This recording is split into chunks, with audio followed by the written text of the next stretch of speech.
kepada kelompok 5.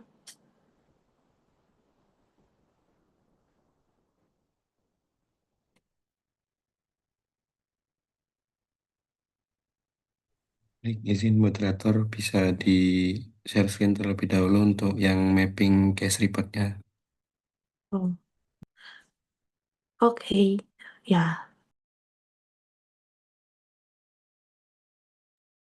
Baik, terima kasih moderator atas waktunya.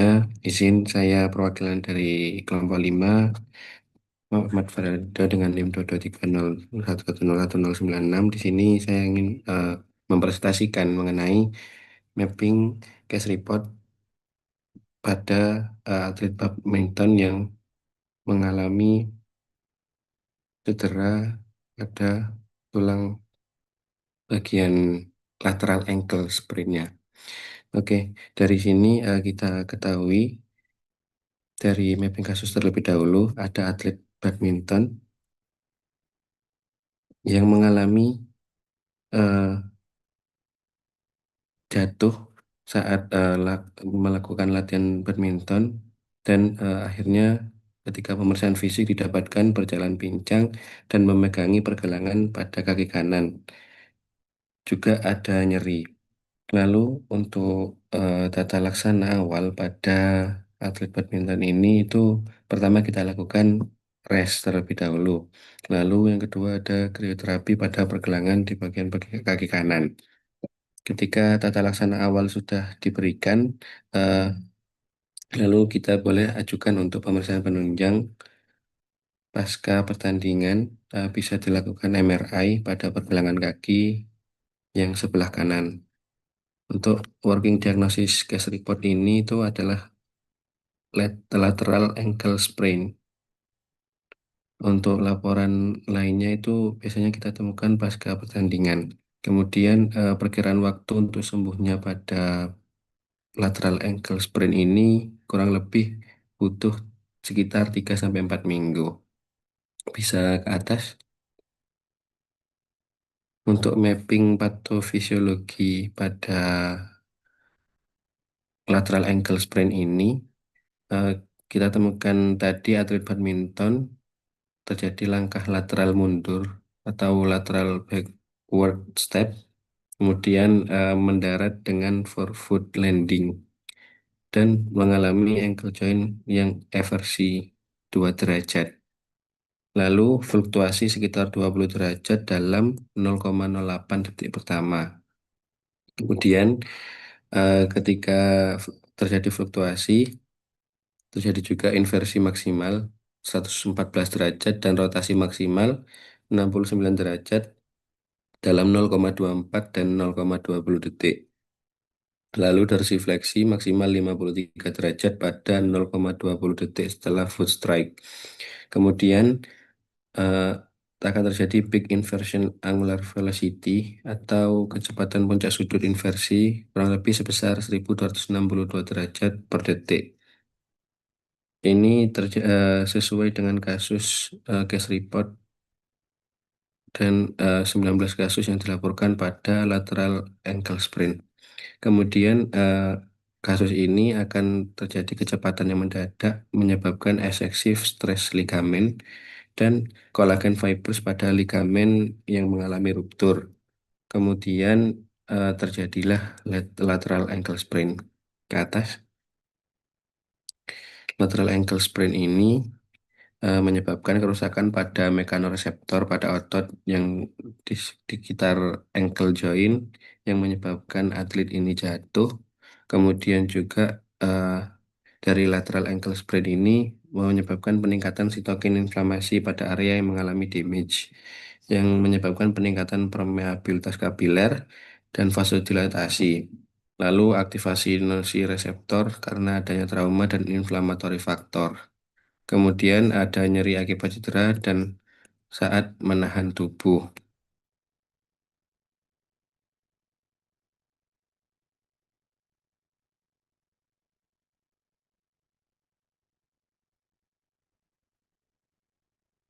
atau bisa disebut weight bearing tadi. Baik, untuk case report bisa dijelaskan teman saya. Baik, terima kasih atas waktunya. Mungkin eh case report 5 yang dimana tentang ankle sprain bisa dilihat untuk anggotanya. Next, judulnya a lateral ankle sprain during a lateral backward step in badminton. Bisa di next. Next, untuk tahap-tahapnya ini. Baik, untuk pertama, tahap satu ringkasan kasus. Jadi kasus ini kita membahas cedera lateral ankle sprain atau keseluruhan pergelangan kaki lateral yang terjadi pada seorang atlet badminton atau bulu tangkis saat pertandingan yang disiarkan di televisi. Jadi cedera ini terjadi ketika atlet melakukan gerakan langkah menyamping dan mundur untuk menjangkau shuttlecock di area belakang lapangan. Saat mendarat dengan tumpuan pada bagian depan kaki, forefoot landing, jadi pergelangan kaki itu mengalami gerakan inversi berlebihan sehingga menyebabkan cedera ligamen atau tendon pada ankle kanan. Penelitian melakukan analisis biomekanik menggunakan rekonstruksi video 3D dari 4 sudut kamera pertandingan.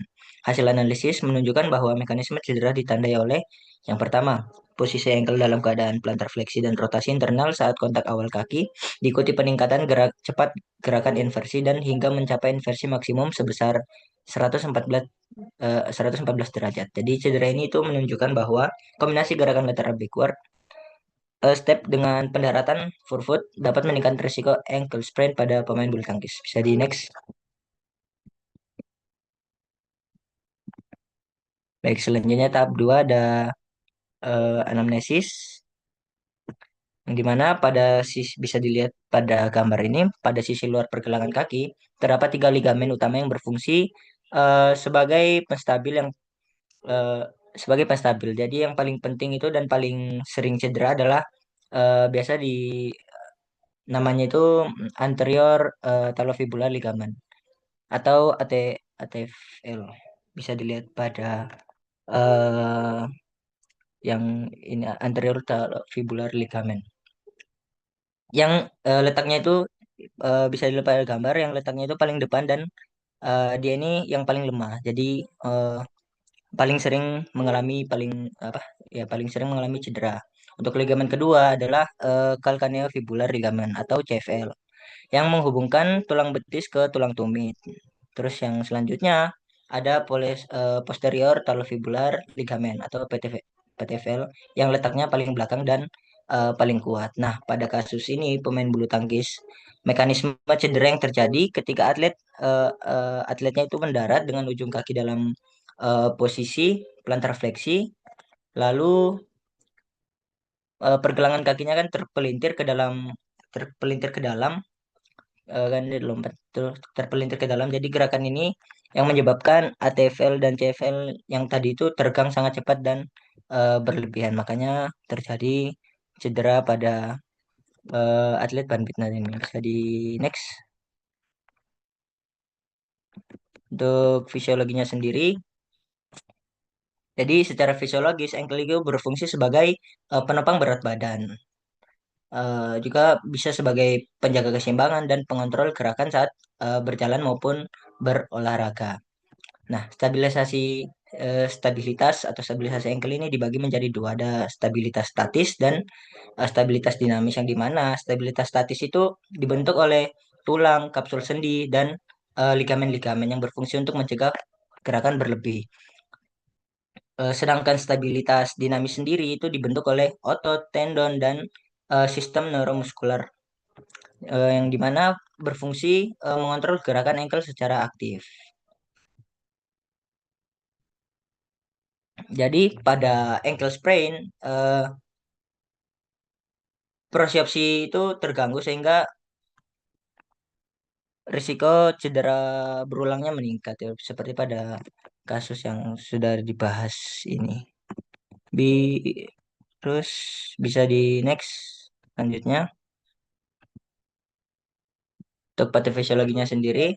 Jadi untuk patofisiologi cedera pergelangan kaki sesuai pada gambar. Jadi untuk mekanismenya cedera itu diawali dengan eversi pergelangan kaki yang melebihi batas normal dan lebih jarang terjadi atau biasa disebut apa ya plantar fleksi serta inversi yang melebihi batas normal sebagai mekanisme paling umum. Jadi kedua itu Keduanya itu menyebabkan stres berlebihan pada ligamen lateral pergelangan kaki. Terus dapat pula disertai fraktur pada malleolus atau sendi subtalar. Untuk pada respon jaringannya terjadi peningkatan permeabilitas kapiler dan vasodilatasi ke area yang rusak. Jadi sel inflamasi direkrut ke area yang rusak, sitokin proinflamasi lokal itu dilepaskan, darah bocor ke jaringan yang menyebabkan memar dan terjadi pembengkakan. Untuk gejala klinisnya sendiri, nociceptor diaktifkan oleh trauma dan faktor inflamasi, terdapat nyeri tekan vokal di atas ligamen yang robek, nyeri saat cedera dan saat menahan beban menyebabkan antalgic gait atau pincang. Antalgic gait atau pincang. Dapat pula terjadi ketidakmampuan menahan beban. Untuk grading cederanya, grade 1 ialah cedera ringan dengan kerusakan ligamen minimal dan tidak ada kelonggaran sendi. Untuk grade 2 adalah cedera sedang dengan robekan ligamen tidak komplit. Selanjutnya, grade 3 adalah cedera berat dengan robekan ligamen komplit dan sublokasi talus saat diberikan gaya anterior pada tumit. Untuk komplikasi jangka pendeknya bisa terjadi gangguan propriosepsi dan kontrol neuromuskular akibat kerusakan mekanoreseptor di otot sekitar pergelangan kakinya tadi. Juga terjadi instabilitas mekanis dan fungsional. Untuk komplikasi jangka panjangnya sendiri, itu terjadi keseleo berulang, inflamasi dan hipertrofi sindesmosis, penurunan ruang sendi pergelangan kaki, dan impeachment em, impeachment tulang. Pembebanan abnormal pada jaringan lunak dan perubahan biomekanik instabilitas pergelangan kaki kronis dan akhirnya bisa terjadi eh, artritis. Mungkin bisa di next. Untuk tahap tiganya anamnesis, penunjang dan diagnosis reasoning. Untuk anamnesis sendiri, seorang atlet bulu tangkis mengalami cedera pergelangan kaki kanan saat pertandingan dan keluhan utama yaitu nyeri akut pada pergelangan kaki kanan setelah salah tumpu saat bergerak lateral dan mundur. Untuk riwayat kejadiannya, cedera terjadi saat atlet melakukan langkah lateral backward untuk mengambil shuttlecock. Atlet mendarat menggunakan forefoot, ujung kaki depan, pergelangan kaki mengalami inversi mendadak dan berlebihan. Setelah kejadian, atlet langsung jatuh dan memegang engkel kanan. Atlet tidak mampu melanjutkan pertandingan. Untuk pemeriksaan fisiknya sendiri, pada infeksi didapatkan edema pada lateral ankle, kemungkinan hematom, antalgic gait atau pincang, dan solid wake berbaring. Solid wake bearing. Untuk palpasinya sendiri, dapatkan nyeri tekan pada ligamen talofibular anterior, uh, dan juga nyeri tekan pada calcaneofibular ligament dan area tendon lateral ankle. The range of motion atau ROM, nyeri saat inversi, nyeri saat plantar fleksi, dan ROM menurun akibat nyeri dan edge. Bisa di next. 5 menit lagi ya.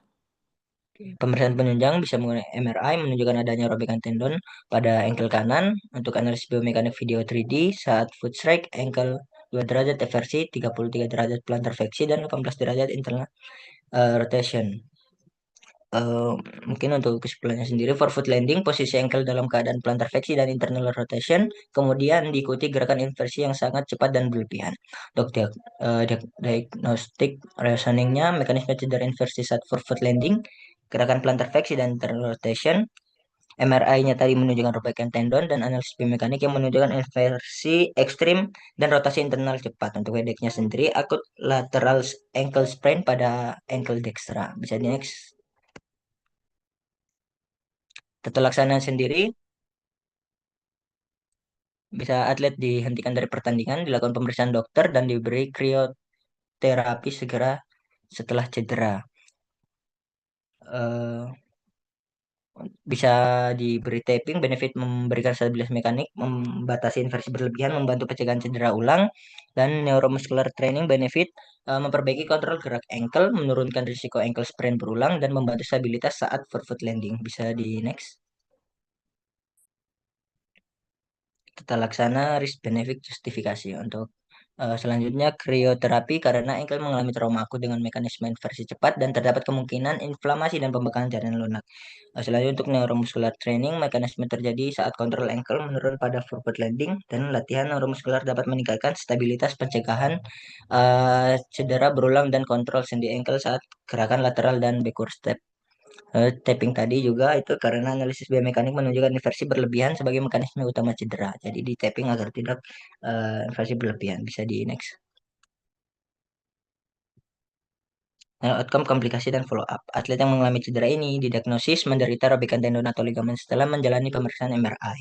Dan untuk pandangan awalnya yang diberikan krioterapi atau terapi dingin segera setelah kejadian. Hasil akhirnya cedera tersebut diperkirakan membutuhkan waktu sekitar 3 sampai 4 minggu untuk sembuh.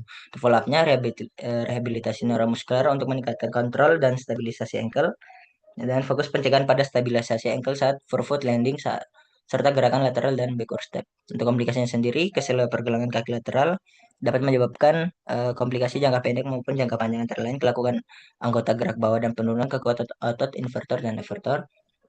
Dan atlet yang pernah mengalami cedera ini sering menderita keseluruhan berulang di masa depan. Bisa di next. Selanjutnya critical appraisal. Untuk validitas metodologi atau sering menggunakan analisis biomekanik forensik dengan rekonstruksi model rangka 3D, skeletal matching, dan rekaman video nyata membangun lingkungan virtual berdasarkan dimensi tetap lapangan bulu tangkis dan membandingkan temuan dengan 19 kasus serupa di literatur sebelumnya untuk memvalidasi hasil penelitian. Untuk keterbatasannya, menggunakan frame rate rendah yang menyebabkan ketidakstabilan pada data kecepatan gerakan. Peneliti mengandalkan sumber domain publik, YouTube, maupun laporan media daripada pemeriksaan medis langsung atau persetujuan tertulis dari atlet, dan belum mengeksplorasi secara mendalam perbedaan beban antara sisi dominan dan non-dominan meskipun bulu tangkis adalah olahraga asimetris. Bisa di next.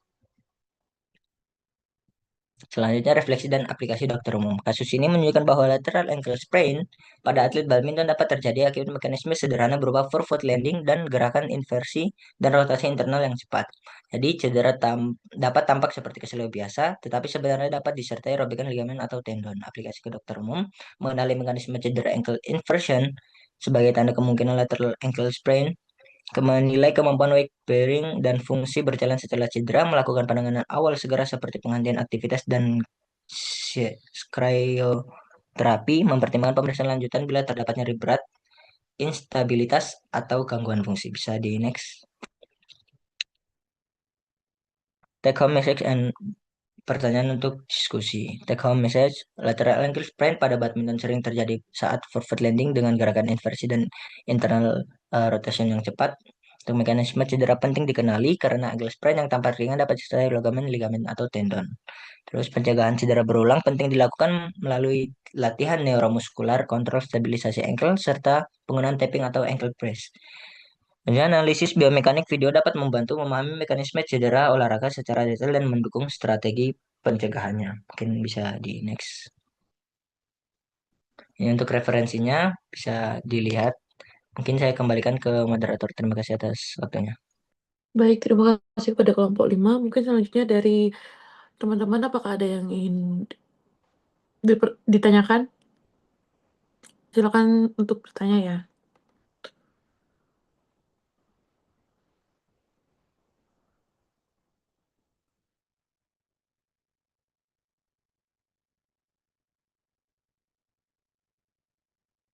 Sekali lagi dari teman-teman, silakan untuk bertanya ya. Izin bertanya untuk kelompok 5. Jadi, mengapa pada posisi forefoot landing itu meningkat risiko terjadinya lateral ankle sprain pada atlet badminton? Mungkin seperti itu. Terima kasih. Baik, terima kasih. Apakah ada pertanyaan yang lain? Baik, jika tidak ada, mungkin ada tambahan dari Dokter Yeni, Dokter Rima, Dokter Dia, dokter atau dokter yang dokter yang lain.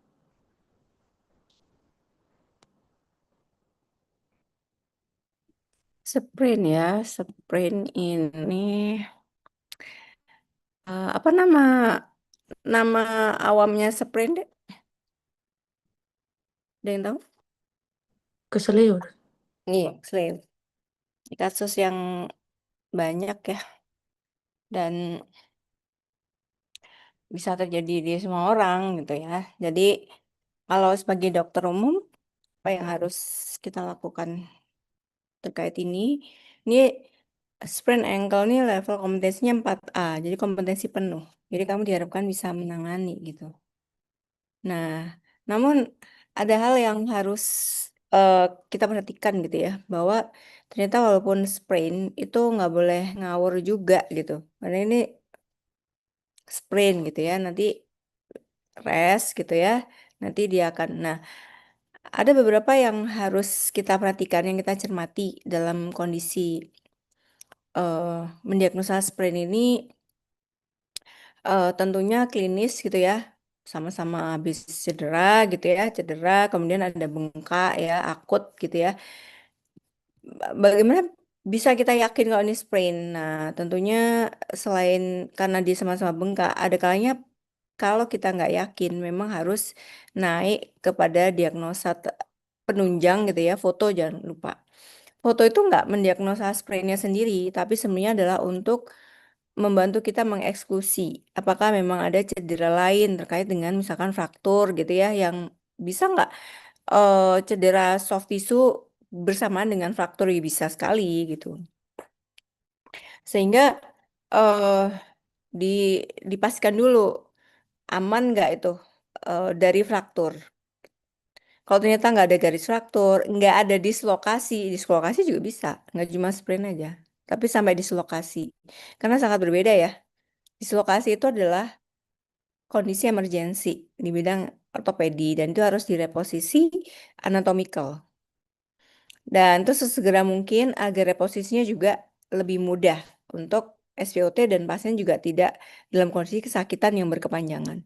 Kenapa? Kalau late, maka akan terjadi fibrosis itu, maka nggak hanya reposisi anatomical, tapi nanti harus membongkar lagi jaringan fibrosis yang sudah terbentuk.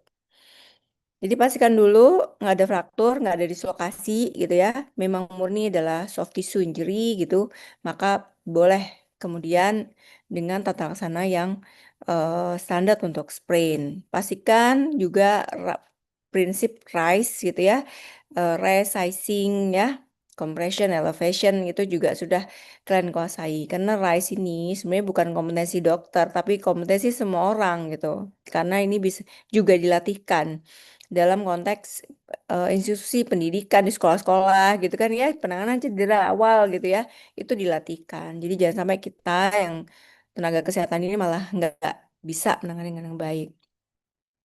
Kemudian di situ ada eh, ligamen ya, ada juga tendon di situ ya. Nah, pada fase-fase awal, apakah ini adalah rupture tendon atau hanya cedera ligamen atau soft tissue aja ya, yang inflame gitu. Nah, itu sulit. Nah, memang kemudian seringkali bisa didiagnosa apakah ini pada kondisi yang di ankle itu ketika memang bengkaknya sudah reduksi. Jadi bisa kelihatan. Tuh. Jadi pada masa awal ya memang hanya istirahat. Kamu udah singkirin dia bukan dislok, kamu udah singkirin nggak ada fracture. Kemudian oh ya udah soft tissue. Nah, soft tissue yang mana? Ya, apakah hanya muscle? Apakah ada ligamen di situ yang terganggu ataukah ada tendonnya? Nah, itu bisa kelihatan ketika memang swellingnya sudah membaik. Nah, begitu nanti kamu cek-cek pakai physical examination ya kan. Ada juga yang melihat kontinuitas dari tendon Achilles gitu. Kalau pas bengkak banget kan nggak bisa keraba nih. Walaupun tendon Achilles besar, kalau pas bengkak banget nggak terlalu jelas ya, karena dia inflame di apa namanya swelling di situ. Kemudian, nah sebenarnya kalau ini memang lebih banyak dialami oleh atlet-atlet, terutama yang memiliki gerakan weight bearing ya, menghentak gitu ya, tenis, badminton gitu ya. Selain ankle juga di lututnya juga sering terjadi ACL berulang ya, dan atau cedera meniskus. Nah, kalau yang di ankle seringnya ini ya, ada ligamen atau tendon atau sprain. Kemudian eh, ada derajatnya apa enggak gitu ya. Nah, ada sebenarnya ada ringan, sedang atau berat. Jadi ada tier. Kalau tier itu robekan ya, robekan. Sehingga dikatakan pada diagnosa untuk melihat struktur ya, soft tissue ya, penunjang em, di muskuloskeletal itu memang MRI. Mungkin nanti Dokter Ima bisa menambahkan kenapa sih kita memilih MRI dari ketimbang CT scan gitu ya dok, gitu. Barangkali adik-adik bisa tahu nanti bisa kan karena pengetahuan ini sangat penting untuk ketika kita melakukan edukasi gitu ya kepada pasien gitu. Nanti di sana akan saya mau diapakan dok, misalkan gitu ya. Nanti ya, Bapak Ibu akan difoto ulang dengan MRI dan lain-lain. Mereka biasanya ngomongin pembiayaan. Nah, kita bisa memberikan opsi itu edukasi awal sebelum mereka memang datang ke ortopedi. Yang kenapa itu penting gitu? Karena mereka biasanya kalau udah cedera gini takut banget kalau dengar kata-kata operasi. Dirujuk ya Pak untuk operasi nggak mau biasanya langsung ke sangkal putung. Nah, jadi narasi edukasimu juga harus cantik di situ agar mengurangi resiko pasien itu bisa sampai lah paling nggak ke ortopedi mendapatkan penjelasan yang lebih detail bagaimana yang harus dilakukan gitu ya. Dan ortopedi itu nggak cuma asal operasi gitu ya, tapi bagaimana yang konservatif. Kalau memang masih konservatif ya akan dikonservatif. Jadi grade-nya ada ringan hanya stretching aja, ada juga yang partial tear ya, ada juga yang memang robek total atau complete tear. Nah, itu memang bisa dilihat dari eh, apa namanya pemeriksaan klinis ya dan juga nanti ditunjang dari MRI gitu untuk melihat rekonstruksinya mau sejauh apa yang mau direkonstruksi itu.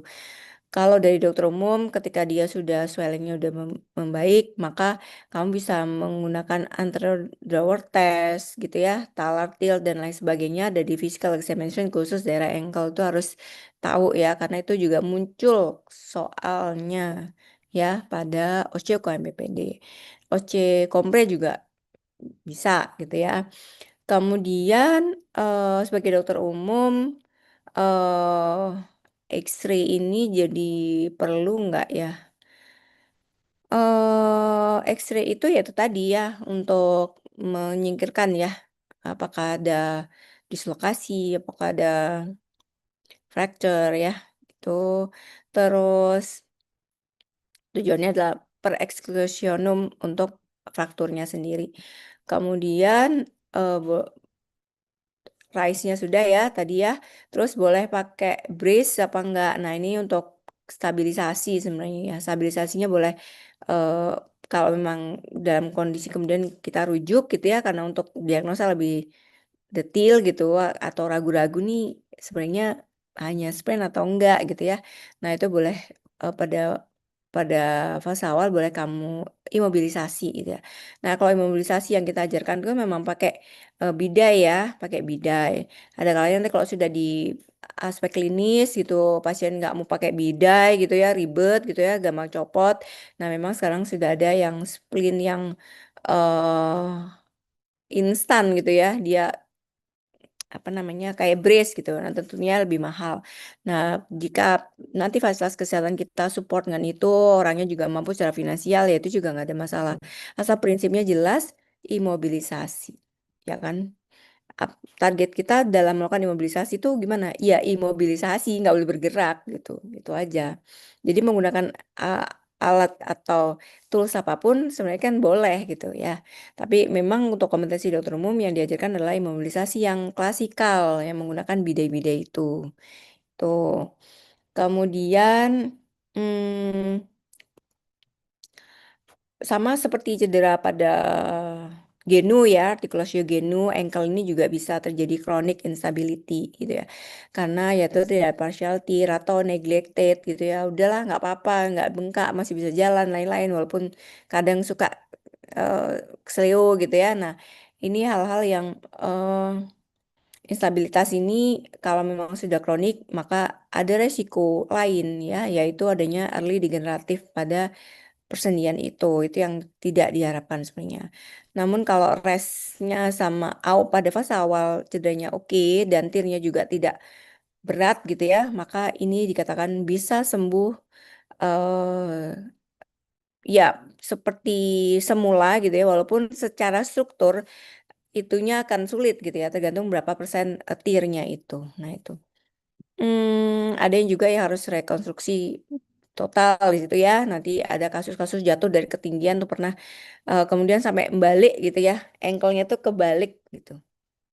Nah, tapi karena takut operasi, ada orang dan lain-lain, biarin gitu. Jadi dia hidup dengan kakinya tuh kepeluntir gitu. Nah, pada masa datang udah 10 tahun gitu, udah ya udah nggak ada apa-apa. Tapi kan akhirnya direkonstruksi dikembalikan lagi. Nah, kalau sudah kayak gitu namanya beda rekonstruksi, ada yang dipotong ligamennya disambung lagi, ada elongasi pakai ligamen yang lain dari bagian tubuh lain. Kemudian ada nambah bone graft ya, kemudian ada pemotongan juga gitu ya dan pemotongan jaringan fibrosis, tulangnya juga dikembalikan seanatomis mungkin gitu. Itu meliputi beberapa operasi rekonstruksi kalau yang sudah seperti itu. Nah, pada fase-fase awal biasanya kalau sudah nggak bengkak apa orang males gitu ya dengar kata operasi. Nah, disitulah sebenarnya dokter umum juga harus bisa memberikan edukasi gitu ya bahwa kadang pasien bukan kadang yang sering ya pasien tuh taunya ya udah nggak sakit gitu aja tapi asal masih bisa jalan dan lain-lain itu buat mereka udah cukup tanpa tahu bahwa resiko ke depannya adalah mungkin opportunity bekerja yang berkurang gitu ya. Ada anak-anak yang ini yang sering kita yang sesalkan gitu ya, anak-anak masih usia anak-anak atau remaja gitu tidak mendapatkan penanganan cedera muskuloskeletal yang baik gitu padahal mereka terus kemudian baru bingung loh, anak saya mau daftar angkatan, mau daftar kedinasan dan lain-lain. Sementara kita tahu benar bahwa kedinasan dan angkatan itu memerlukan syarat kesempurnaan fisik yang nggak nggak masuk akal gitu ya. Nah, kemudian anak-anak ini kemudian harus merelakan gitu ya masa depan gitu ya hanya karena penanganan awal yang tidak sufficient gitu ya, baik mungkin dari kita sebagai dokter atau dari orang tua yang tidak teredukasi gitu. Hal-hal itu yang harus kita stop gitu ya. Kadang udah nggak apa-apa gitu, tapi ini ya cedera gini ya, akhirnya malunion, dia nggak bisa nulis dengan baik karena nggak bisa gini, jadi fix gitu. Nah itu kan mengurangi kesempatan dia untuk belajar, mengurangi kesempatan dia untuk bekerja, apalagi yang sudah dominan tangan dominan gitu ya, itu yang beberapa kasus kejadian seperti itu. Jadi kita kadang kalau nerima pasien kayak gitu, jadi dokter itu eman gitu ya, kasihan gitu. Anak ini harusnya bisa berprestasi gitu ya di hal-hal yang memang dia inginkan ternyata karena memang kesalahan di masa lampau yang ya sudah, nah itu yang ada hal-hal yang tidak bisa dikembalikan gitu. Itu karena secara structure dan fungsi tidak gen functionalnya tidak maksimal. Kemudian lain-lain apa ya? Itu mungkin ya. Jadi ini bisa dialami oleh semua orang ya. Kita juga bisa gitu ya.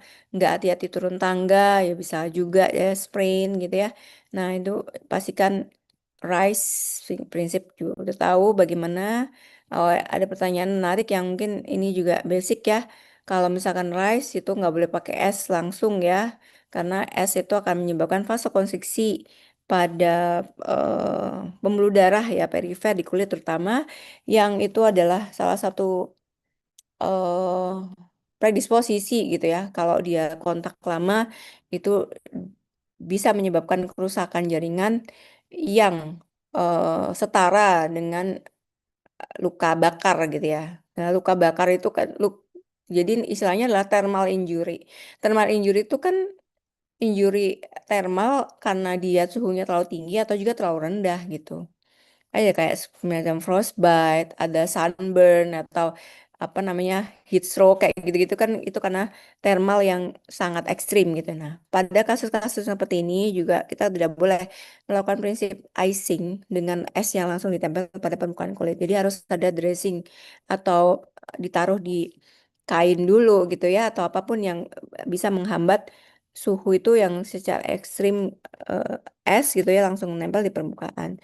Pada kondisi itu akan menyebabkan vasokonstriksi, hipoperfusi jaringan, dan justru menyebabkan adanya recovery-nya nanti juga bisa terganggu. Jadi prinsip-prinsip itu harus kita pegang gitu ya. Jangan sampai tujuan kita baik, tapi teknis yang kita lakukan itu tidak optimal gitu, justru akan memperburuk pasien. Mungkin itu dari saya, nanti adik-adik akan mendapatkan catatan dari kasus ya, dari tim blog lengkap pada akhir minggu kedua ya nanti ya, itu bisa digunakan untuk bahan belajar untuk menghadapi UAB dan UAB ulang gitu. Oh ya pertanyaan ya, ini sudah mau 10:30 ya. Nah, oke. Yang tadi masih utang-utang pertanyaan bisa dijawab. Oke, baik, mungkin dimulai dari kelompok 1 ya. Kepada kelompok 1 persilakan. Izin menjawab untuk pertanyaan yang pertama dari Islaka, yaitu apa perbedaan fungsi flap dan skin graft dalam penutupan luka. Jadi pada kasus yang pertama itu digunakan selalu flap dan split thickness skin graft karena keduanya itu memiliki fungsi yang berbeda dalam rekonstruksi jaringan lunak. Kalau flap itu merupakan jaringan yang dipindahkan beserta suplai darahnya sehingga cocok digunakan untuk menutup defek yang dalam. Sementara split thickness skin graft hanya berupa lapisan kulit tipis tanpa pembuluh darah sehingga digunakan untuk menutup permukaan luka yang sudah memiliki dasar jaringan dengan vaskularisasi yang baik. Jadi flap itu berfungsi memberikan coverage dan suplai darah pada luka yang kompleks, sedangkan skin graft membantu mempercepat penutupan permukaan luka dan penyembuhan kulit.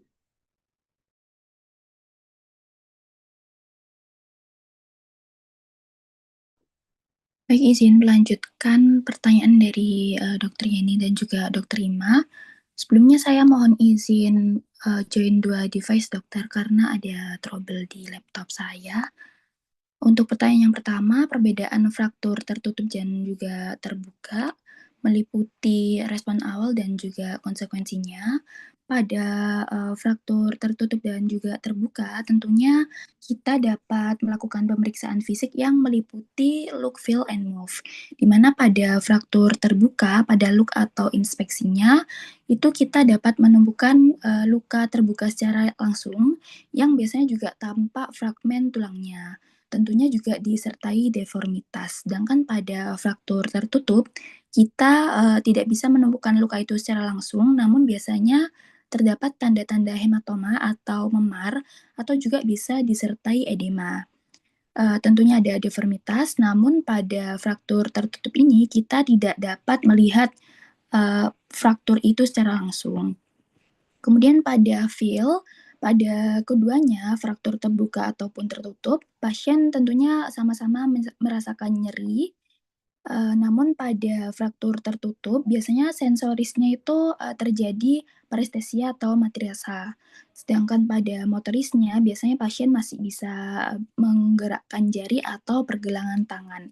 Sedangkan pada fraktur yang tertutup, sensorisnya itu masih normal, dan motorisnya juga masih normal meskipun sangat terbatas.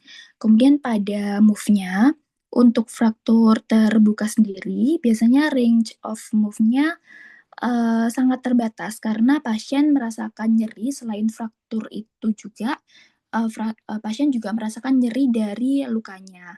Sedangkan pada fraktur tertutup, biasanya ROM-nya juga terbatas namun tidak separah pada fraktur terbuka. Sehingga prioritas tata laksana awalnya untuk fraktur terbuka sendiri, kita sama-sama melakukan primary survey, yaitu terkait airway, breathing, dan circulation, di mana untuk fraktur terbuka itu kita bisa melakukan penutupan luka terlebih dahulu dengan membebat dan juga membidai, sedangkan pada fraktur tertutup kita bisa langsung melakukan imobilisasi atau membidai fraktur sesuai lokasinya. Kemudian penentuan keberhasilan dari salvage limb atau life saving pasien tersebut juga tergantung dari penanganan kita, di mana penanganan itu bagaimana cara merespon cepat dari tenaga medis dan juga pelatihan dari first respondernya, karena tanda dari ketepatan atau keberhasilan penanganan tersebut yaitu terdapat pada apakah fungsi fisiologis pasien tersebut kembali normal seperti semula. Kemudian untuk pertanyaan yang terakhir, yaitu terkait indikasi amputasi.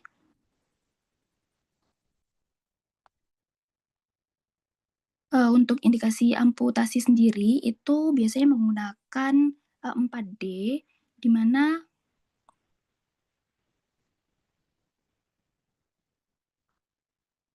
di mana 4D sendiri itu di antaranya ada DET. DET itu yang dimaksud adalah adanya jaringan mati, nekrosis ataupun gangren. Contohnya adalah misalkan pada pasien tersebut ditemukan gangren basah ataupun gangren kering, kemudian adanya jaringan yang non-viable ataupun ada osteomyelitis berat dengan nekrosis. Kemudian yang di kedua yaitu dangerous, di mana ini sangat membahayakan pada nyawa pasien, yaitu contohnya misalkan terdapat kondisi sepsis, kemudian infeksi yang sangat luas ataupun perdarahan yang sangat hebat. Lalu D yang ketiga yaitu demand nuisance, di mana ini adalah menimbulkan masalah kronik yang berat, contohnya misalkan nyeri yang sangat hebat atau terjadi infeksi berulang, lalu misalkan pasien tersebut mengalami diabetes di mana ulkusnya itu sangat susah untuk disembuhkan. Kemudian yang terakhir yaitu dead loss, di mana ekstremitasnya tuh sudah tidak berfungsi. Atau contohnya pada pasien mengalami mangled extremity, di mana cederanya itu sampai yang hancur. Nah, pada kasus ini, pasien itu mengalami cedera fraktur tibia terbuka tipe 3C, di mana selain mengalami fraktur, pasien tersebut juga mengalami cedera arteri. Nah, sehingga bisa dilakukan perhitungan skor, yaitu skor Mangled Extremity Severity Score, di mana ini adalah penilaian yang digunakan untuk membantu menentukan apakah ekstremitas tersebut masih bisa diselamatkan atau harus diamputasi. Komponennya itu diantaranya ada derajat kerusakan tulang beserta jaringan lunak, lalu gangguan aliran darah, kondisi hemodinamik pasien, dan juga usia pasien. Nah, sebenarnya pada pasien ini skor MESS-nya itu adalah 11, di mana skor yang lebih dari 7 itu beresiko tinggi untuk dilakukan amputasi. Namun kembali ke konteks kita bahwa di ortopedi itu yang lebih baik adalah mempertahankan ekstremitas pasien tersebut karena berhubungan pada kualitas hidup pasien, meliputi fungsi dan juga aspek psikologis di kehidupan selanjutnya. Mungkin itu saja, saya kembalikan ke moderator. Baik, terima kasih. Mungkin dari Dokter Yani atau dokter yang lain, apakah ada tanggapan dokter? Enggak sih. Nanti di cross check lagi ya. Kalau bagaimana cara kita melakukan jadi cara belajar kita itu sebenarnya adalah nggak cuma menghafal definisi gitu ya, tapi bagaimana kita bisa mengkomparasi dan mengambil clue-nya gitu dari satu dan lain itu untuk dijadikan kalau ini bedanya sama ini bedanya apa gitu ya ini. Jadi ambil yang penting-penting gitu. Itu poin-poinnya itulah sebenarnya bisa kita membuat kita bisa memahami gitu ya. Kalau kamu sudah bisa mengambil poin-poin itu, berarti kamu sebenarnya sudah masuk ke pemahaman level lanjut, nggak cuma hafal definisi. Kalau cuma hafal definisi itu nanti akan goyang gitu. Tapi kalau begitu mapping, ini bedanya. Nah itu jawabannya sih ya udah oke lah. Nanti di yang sudah saya share ke grup kelas ya, adik-adik, terkait dengan bagaimana pemeriksaan ortopedi gitu ya, look, feel, move itu yang diperiksa apa gitu ya, look itu inspeksi yang dilihat apa, palpasi ya, atau feel itu apa gitu ya. Nanti itu bisa kamu jadikan panduan dalam melakukan CSL. Nah, seperti yang sudah saya jelaskan, kita sangat keterbatas. Waktu itu sangat-sangat mepet gitu ya, dibandingkan tahun kemarin yang leluasa, banyak aktivitas, bahkan kita sampai field study gitu ya. Tapi tahun ini benar-benar dikompres gitu ya, karena banyak sekali yang nggak bisa kita pakai apa waktunya gitu. Jadi kita juga harus bisa menyesuaikan. Nanti optimalisasi bergantian sama temen ya. Temennya bisa boleh bacain gitu ya, yang diperiksa apa dia peragakan, satu membantu merecord gitu. Jadi saling bahu membahu. Kamu kalau dalam 2 jam itu efektif, maka ya sudah tugasmu untuk tugas CSL itu udah selesai gitu ya. Tapi bagi yang nggak bisa merecord, ya kamu harus cari-cari jadwal sendiri di lab skill. Nah itu agak sulit karena minggu depan minggu 3 itu udah full untuk persiapan OSIO KPPD gitu. Jadi nggak leluasa nanti. Manfaatkan nanti waktunya dengan baik, kerjasama sama teman dengan baik. Gimana caranya kamu melakukan look, feel, move, dan kemudian melakukan pemasangan bidai. Ada yang physical examination gitu, GALS itu apa saja gitu ya. Nah itu kalau tahun-tahun sebelumnya tugas itu akan disubmit dan direcord gitu, boleh di kos-kosan, boleh di lab skill gitu. Ada yang memang pingin ke lab skill ya, itu bebas juga. Tapi mari kita nanti sama-sama hands on bersama-sama, memanfaatkan waktu 2 kali 100 menit dan bergantian, jadi optimal sudah habis itu selesai gitu ya. Waktu kamu juga dapat gitu ya, nggak cuma lihat-lihat teman apa, tapi kamu juga present di situ atau hadir di situ ya, untuk memanfaatkan waktu CSL. Ada yang bacain, ngechecklist, saling bawa-membawa. Saya rasa itu sangat-sangat jauh lebih efektif gitu, daripada kamu nanti harus cari jadwal lagi gitu ya, gitu. Dan toh nanti juga bisa diedit kan gitu, diedit yang nggak penting-penting kamu edit, kamu jadikan jadi satu untuk disubmit bersamaan dengan tugas porto. Mungkin itu kita akan Jumatan, terutama untuk yang laki-laki ya, harus segera bersiap karena sesuai mungkin ini ya, kalau Jumatan sebelum imam ya, khotib naik mimbar itu kan dicatat tuh pahalanya gitu. Kalau sudah naik mimbar itu pahalanya sudah ya gitu ya Dokter Ima ya. Jadi harus yang cocok jangan mepet-mepet datangnya, kalau sudah mau Allahu Akbar baru datang. Jadi harus memang sebelum khutbah juga itu sudah harus present di masjid. Untuk itu karena waktu kita terbatas, kita tutup aja dengan doa penutup majelis. Subhanakallahumma wa bihamdika asyhadu an